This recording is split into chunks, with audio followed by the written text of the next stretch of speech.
clatter of cutlery and the low hum of conversation filled the sunny diner.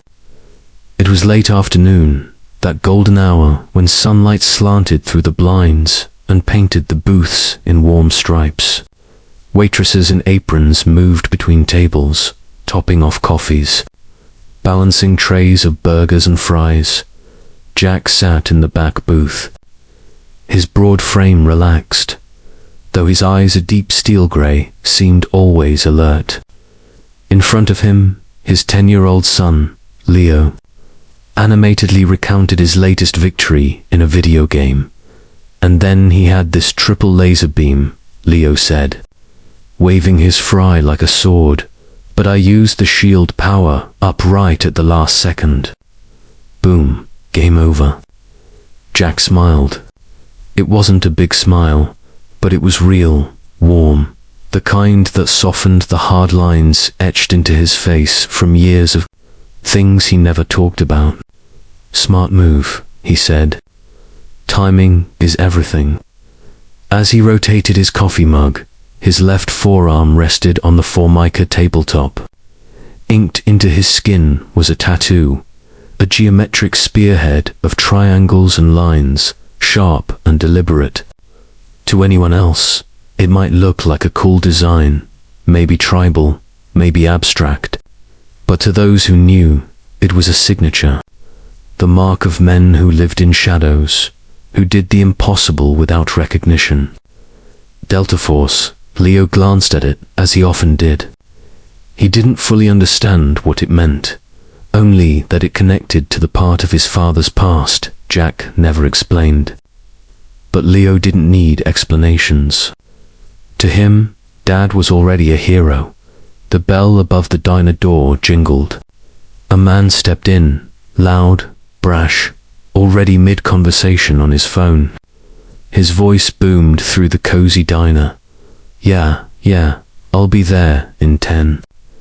The guy's a moron. If he doesn't cut the price, we're done. Got it?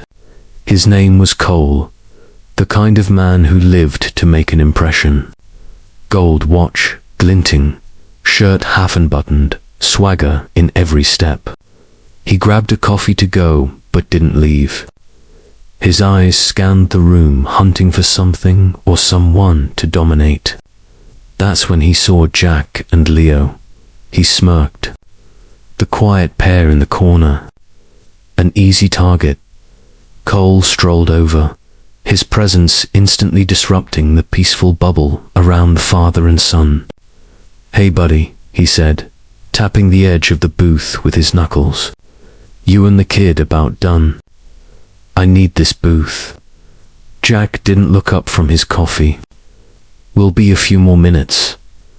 I wasn't asking. Cole leaned closer, lowering his voice just enough to make it threatening. Wrap it up. The kid's got syrup all over the place. Leo shrunk into his seat, his shoulders folding inward. Jack's posture shifted a small change, almost imperceptible. The loose slope of his frame straightened. His breathing slowed. We'll leave when we're finished, Jack said, calm but steady. There are other tables. Cole's smirk faded. He wasn't used to being defied. I like this one, and I don't like waiting. He tilted his head, mockingly. Now, are you gonna be a good example for your boy, or do I have to convince you? Jack finally looked at him. His eyes weren't angry, weren't flaring. They were still, deep, unreadable.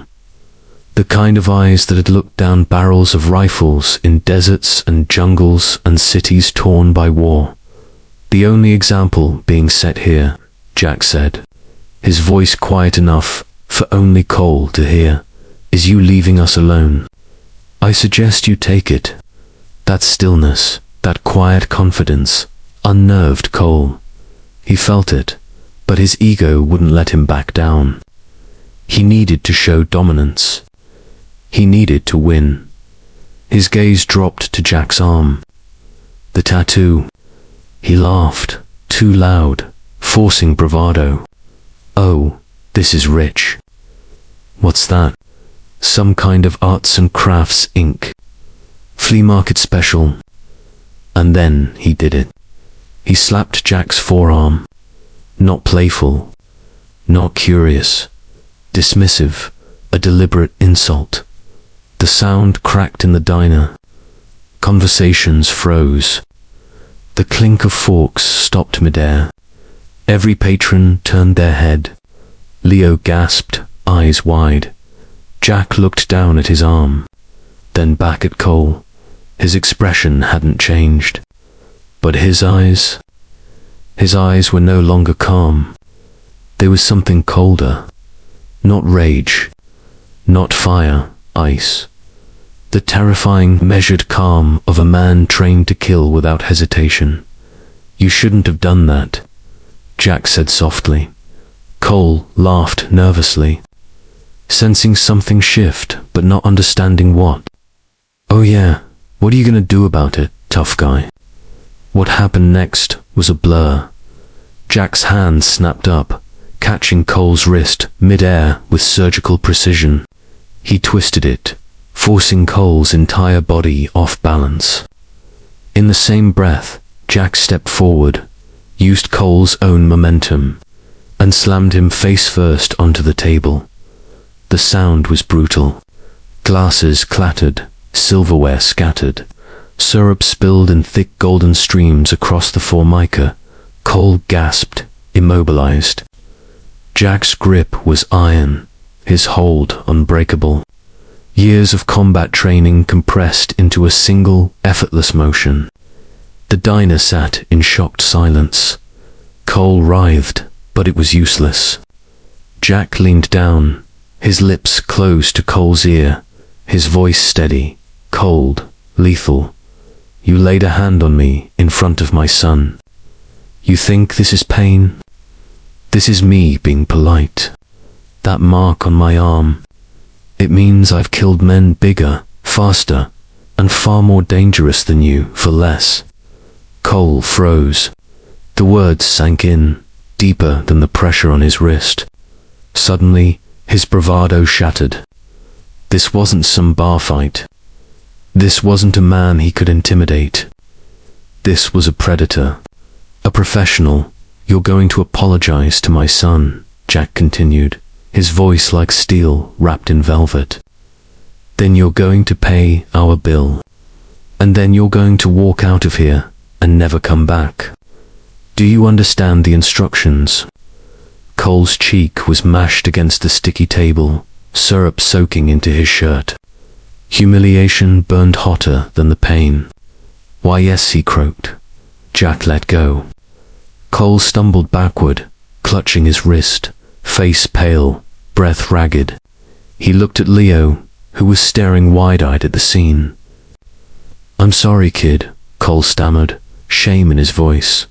He fumbled in his pocket, pulled out a crumpled $50 bill, and tossed it onto the table. Without another word, he turned and fled. The diner door banged shut behind him, his swagger gone, replaced with fear. For a moment, the silence lingered. Then the diner slowly resumed, conversations whispered, glances exchanged. They had all seen it. They all knew they'd witnessed something more than just a fight. Jack took a slow breath. The soldier fading, the father returning. He turned to his son. "You okay, buddy?" Leo swallowed, still shaken. "Yeah, I think so." He hesitated, eyes darting to the tattoo on his father's arm. "Was that because of your tattoo? From your old unit?" Jack looked at the ink, the faded mark of a life he had left behind. The missions, the ghosts, the sacrifices. He reached across the table, placed a strong, steady hand on his son's shoulder. "No, son," he said quietly, his voice gentle again. "That was because he scared you. The tattoo just meant I knew how to make him stop." Leo leaned closer, safe under his father's arm. To the boy, Jack wasn't just a dad anymore. he was something more. Someone unshakable. Someone unbreakable to the world. He was just another single father in a diner. But to those who understood, that tattoo marked him for what he truly was. A Delta Force legend.